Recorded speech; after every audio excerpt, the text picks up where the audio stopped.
Magandang araw po mga farmers. So update po sa ating tanim po na palay. So ito malalaman nyo na po kasi magtanong po sa aking post sa aking YouTube tinanong na kung anong variety po ito. Shoutout po kay Sir Jason Valdez. Yan mga farmers. So pinakaraan po na vlog po natin about sa Christine po na bagyo.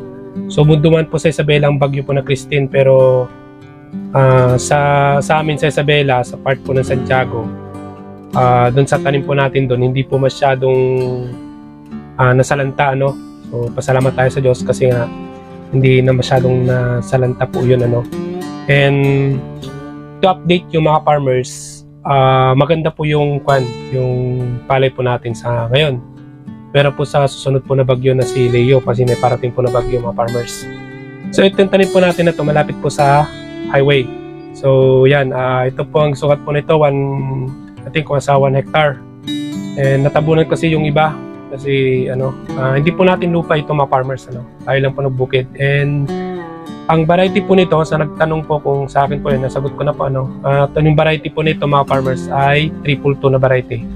So ito po binili po sa bayan, and binili po sa malapit po sa amin, nagtitinda po doon. Isang bag sa 1,000 plus po ang bayad po ng isang bag po ng palay po na ito. And ang bilang po nito nasa, I think hindi ko po sure, nasa 70 plus kasi malapit naman hihinti, nag-golden yero na po siya. Hindi ko namang mamilang yung days po niya. And kaninang umaga pinuntahan po nila, ang ganda pong tignan dahil nakatayo. So doon sa bagyo na Christine, mayroon po siyang pinadapa konti. Part siya, pabilog-bilog. Hindi man makita sa video pero hagip yan.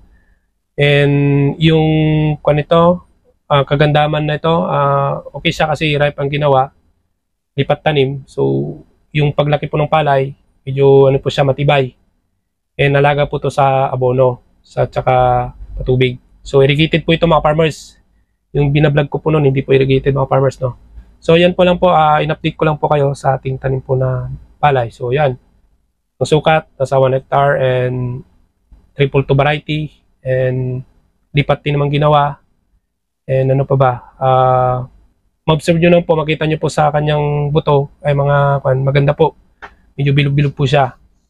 Sa itong variety po na ito, medyo matigas po siya kapag sa kanin. Pag bagong luto, okay po mga farmers, pero pag tumagal na, medyo matigas po siya. So sa mga mahilig po na yung butil po niya, okay to, kasi pag matigas nga, sabi nila nakakabusog dun sa pagkain kaysa dun sa malambot, madali kang magutom. So yun po, kasi may magtatanong na naman po mga farmers. So yan, maraming salamat, hanggang sa muli po, nandito na lang, bye.